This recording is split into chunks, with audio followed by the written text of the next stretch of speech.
Cuando llegamos a Tampico, mi esposo se tenía que ir para la sierra y a mí ya me habían agendado para estar en Ciudad Victoria. Entonces yo lo vi débil y le dije que no quería ir a Victoria, que quería ir a donde él iba a estar para que si él necesitaba algo pues yo estuviera ahí. Pero él me dijo que no, porque ya estaba la agenda y que no era bueno que cancelara. Tampico fue la escala solamente para llegar a la Sierra de la Huasteca, de Ciudad Valles hacia arriba. Era un curso para obreros indígenas, pero ya habíamos concertado una cita en un lugar para que tuviera cómo atenderse el hermano, porque traía un dolor persistente en el tórax, en el pecho y en la espalda. Fue cuando íbamos a comer y dentro del lugar donde íbamos a comer tuvimos que subir unas escaleras y él presentó mucho cansancio, se agitó, le faltaba el aire, se veía muy cansado, muy agotado, hasta para hablar se dificultaba la respiración. Así que yo me fui a Ciudad Victoria y él se fue con el hermano Isaí a ministrar.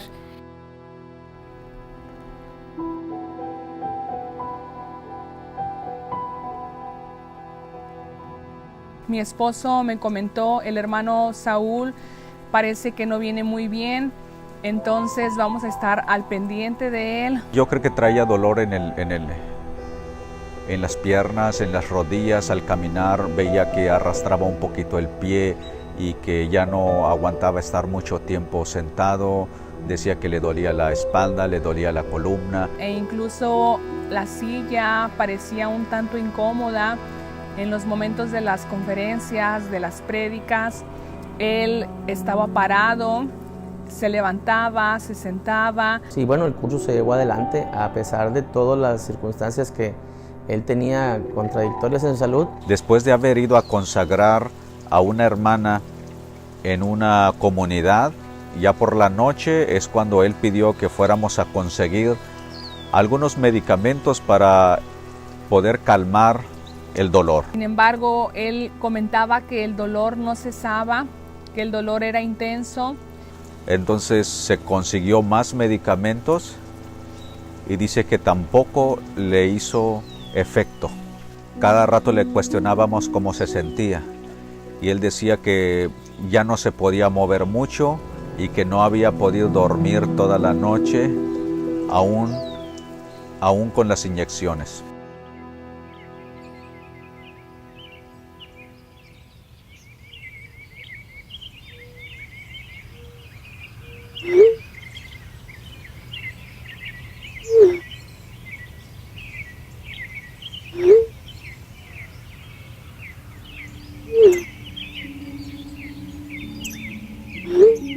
Antes de que él saliera de casa recibió la llamada de nuestro hermano en donde le solicitaba y le pedía que si le podía conseguir un taxi que lo pudiera mover hasta la ciudad de Tampico porque era necesario que él se internara. Yo me comuniqué con el misionero Isaí Fuentes, le pregunté la situación y me dijo que sí estaba delicado, se veía mal, se veía con un gesto de dolor continuo en su rostro. Al escuchar yo lo que el hermano le estaba proponiendo, supe que las cosas ya no estaban bien.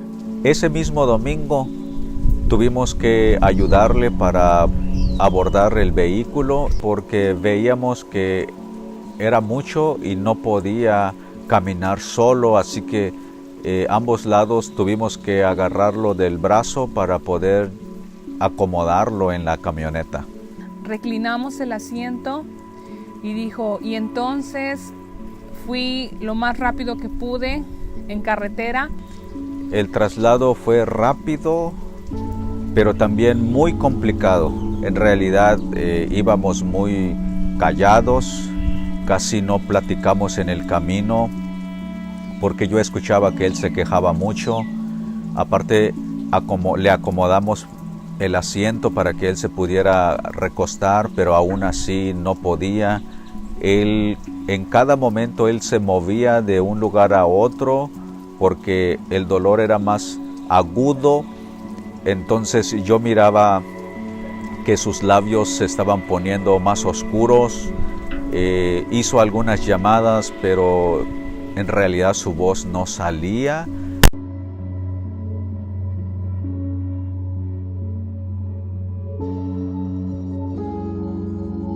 Le hablé al hermano Benjamín para decirle que se preparara y le dije que él estuviera ya al pendiente porque las cosas estaban más difíciles. Pero cuando ya nos vimos y llegamos ahí en ese momento, le pregunté cómo estaba, me dijo que la condición del hermano era muy difícil, entonces decidimos con el vehículo que él traía, la camioneta que él traía, meternos a la ciudad, irnos directamente a la clínica. Comenzó a hablar en inglés, comenzó a hablar en hindi, porque probablemente el dolor era más difícil. Y es ahí cuando nos sentimos un poco más preocupados porque comenzaba a temblar totalmente y veíamos que su rostro estaba totalmente descolorido. Ya sus miradas ya eran miradas perdidas. Terminé yo de predicar y me fui inmediatamente para Tampico el domingo. Y cuando yo llegué me dieron todos los pormenores. Pero hasta ese momento, o sea, todos los síntomas que él presentaba era simplemente ese problema de la espalda, la columna. Él le pidió al doctor que lo infiltrara para que pudiera viajar al día siguiente. Y al otro día muy temprano, pues salimos para la ciudad de Toluca, pero pues yo sin saber en qué condiciones estaba físicamente, de verdad, me lo llevé al aeropuerto. Apenas si podía caminar, lo llevamos ya, subimos al avión.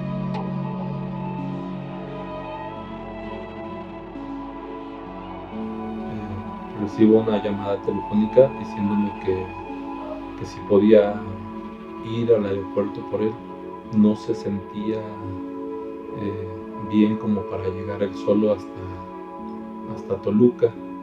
Nos dirigimos hacia Toluca y en el trayecto empezó a temblar mucho. Su fiebre ya era una exageración la que llevaba de fiebre. Entonces el doctor lo revisó y nos dijo: no lo puedo atender, así como viene muy mal, lo vamos a ingresar. A lo cual empezaron a atacarle fuertemente con cantidad enorme de medicamentos para estabilizarlo, pero su diagnóstico no era de que estuviera mal de su columna, no coincidía pues. Ese doctor al ver a mi esposo me dijo: señora, su esposo viene muy mal. Por la sangre que traía, no sé los términos médicos, pero yo solo entendía que él ya sangre no había en su cuerpo. Ya no reaccionaba, le hacían preguntas y no podía contestar.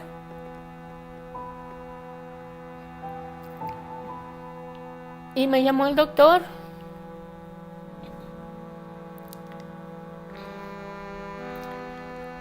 para decirme que no habían encontrado ninguna hemorragia en el cuerpo de mi esposo y que no se explicaba por qué estaba perdiendo tanta sangre, pero que él necesitaba con urgencia 4 transfusiones. Él habló al laboratorio que supuestamente tenía ese tipo de sangre, ORH negativo, y el laboratorio le dijo: no tenemos 4 bolsas, solo tenemos 2 bolsas. Y volvió a llamar al laboratorio y le confirmaron que la sangre que tenían era O, pero no era O negativo, era O positivo. Así es que no le servían a mi esposo.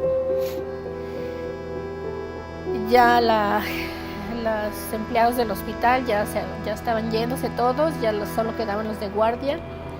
y también el doctor ya estaba cansado y le dije no sé quién tenga ORH negativo, y me dijo pues busque gente, porque si no le ponemos sangre a su esposo ahorita, él se va a morir. Yo no garantizo que viva 4 horas más.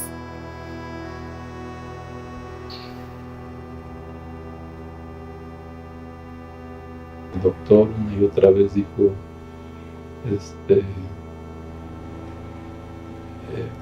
puede que pase la noche,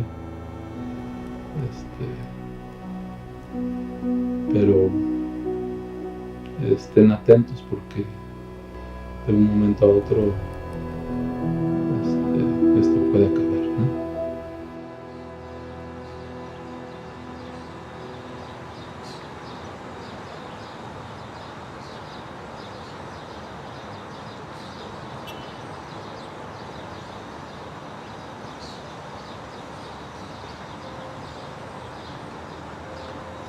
Y al siguiente día temprano ya estaba lista para ir a recibir los resultados. Ya tengo los resultados, venga por ello, necesito verla en mi oficina. Y sí, fuimos a la hora que nos indicaron y ese fue el resultado, ¿no? Era un cáncer en la sangre. Que si no se atendía en ese momento, pues que no nos daba mucha esperanza. Y yo estaba como a punto de atreverme a decir, y si nos esperamos un poco para poder ver alguna otra opinión, algún otro doctor. Antes de eso alguien se me adelantó y hizo la misma pregunta y dice, sí, lo pueden hacer, nada más que su paciente lo más seguro es que se muera. Y me dijo que debía tener muy claro la gravedad de mi esposo.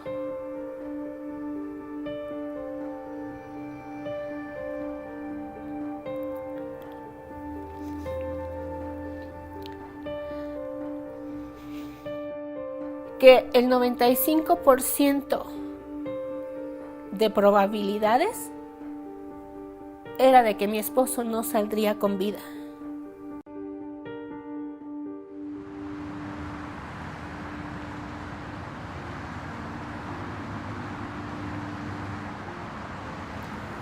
Cuando comenzaron las quimios pensamos que eso era lo más difícil, pero nos habíamos equivocado. Eso solo era el comienzo. Al no tener defensas tenía que estar aislado para que ningún hongo, bacteria o cualquier virus pudiera entrar a su sistema porque sería fatal. Desinfectábamos todo muchas veces al día para tratar de evitarlo. Y teníamos que tener mucho cuidado cuando él se levantara de la cama para que él no pisara el suelo. Pero un día, sin saber cómo, algo entró a su cuerpo y empezó la fiebre. Las fiebres que no lo dejaban, no cedían. La fiebre que lo había dejado por algunos días regresó, y más fuerte. El doctor nos dijo que cada vez que él tuviera fiebre, era que estaba a un paso de la muerte. Comenzamos a ponerle hielo en su cuerpo para poder ayudar a bajar la fiebre, pero no funcionaba tampoco. Así es que comenzó a dormir en camas de hielo. La fiebre duró alrededor de unos 15 días sin cesar. Recuerdo que una vez me dijo, solo quisiera dormir una noche sin fiebre. Eso rompió mi corazón.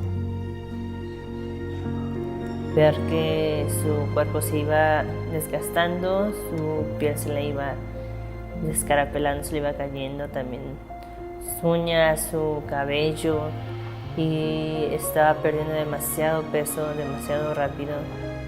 Su cuerpo se deterioró de manera drástica en tan solo unos días. El doctor nos decía que era cuestión de tiempo para que su corazón fallara. No había ningún solo espacio en su boca sin úlceras. Era algo exagerado, no podía comer. Sus pulmones también comenzaron a fallar. Su sistema digestivo comenzó a fallar. Y ver que él estaba pasando por todo esto, creo que fue el momento más difícil. Recuerdo que la noche antes del Día del Padre, todo ese día había tenido fiebre, todo el día.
Al día siguiente, cuando los doctores llegaron, platicaban entre ellos diciendo, está vivo. Le hicieron los análisis rutinarios que siempre hacen para ver cuánta sangre tenía. Milagrosamente tenía más. Días después, recuerdo que estábamos sentados enfrente del doctor.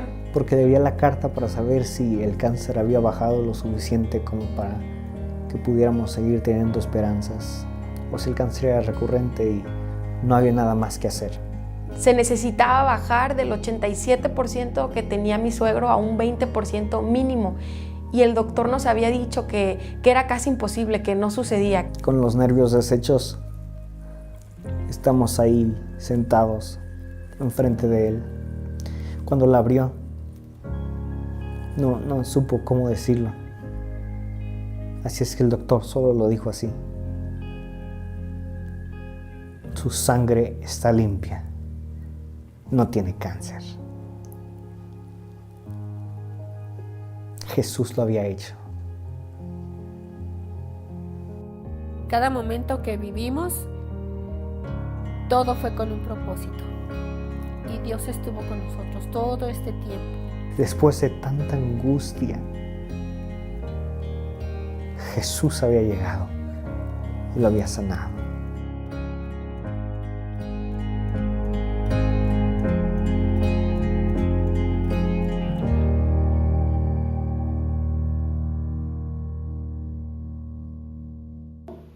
Pero pienso en el Evangelio, déjame decirte, Nerón, te enfrento a ti, poder del gobierno político y social, con todo el imperio bélico que tú representas. Y te digo a ti, cristiano temeroso, que a veces vives en tus propias circunstancias, atado a tus temores y a tus aflicciones, te lo digo a ti, yo no me avergüenzo del Evangelio. Días después le hicieron un homenaje a mi papá en Ciudad Juárez. Fuimos con la autorización del médico. Yo lo llevaba en silla de ruedas por su debilidad. Teníamos que interpretar lo que decía porque su voz tampoco se escuchaba. Y después del homenaje a un hermano se le acercó y le dijo, ¿no quiere predicar? Él dijo, si estoy aún vivo, yo voy a predicar, no importa cómo yo esté, yo quiero seguir predicando la palabra de Dios. Cuando yo escuché eso, yo pensé, mi papá no puede predicar. Mi papá con trabajos puede hablar, no se puede parar. Pero este video a lo mejor no tiene significado para alguien que lo está viendo por primera vez, que no entiende todo lo que había detrás de ese momento. Pero cuando nosotros que habíamos pasado todo el proceso, cuando lo veíamos en el video de pie, cuando lo veíamos predicar, levantando la voz, para nosotros era increíble.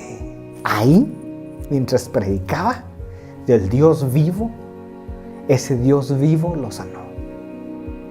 Y a partir de ese momento nos olvidamos de la silla de ruedas y su rostro fue diferente.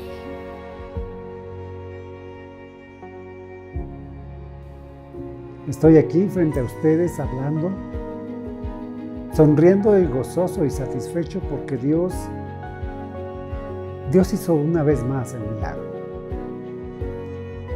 He vivido durante todo este tiempo y a un tiempo atrás en un entorno de milagros, y hoy más que nunca estoy convencido que Dios es un Dios de milagros. Es un Dios que puede tocar, que puede hacer, que puede crear, que puede resucitar, que puede levantar. Es un Dios de poder, es un Dios glorioso. Yo no sé, usted que me está escuchando, no sé cuál sea su situación o que tal vez esté pensando que está en una de las circunstancias más críticas. Aún Dios tiene poder para eso. Aún Dios puede hacer milagros. Solo es sencillo. Un corazón humillado nunca va a ser despreciado por Dios.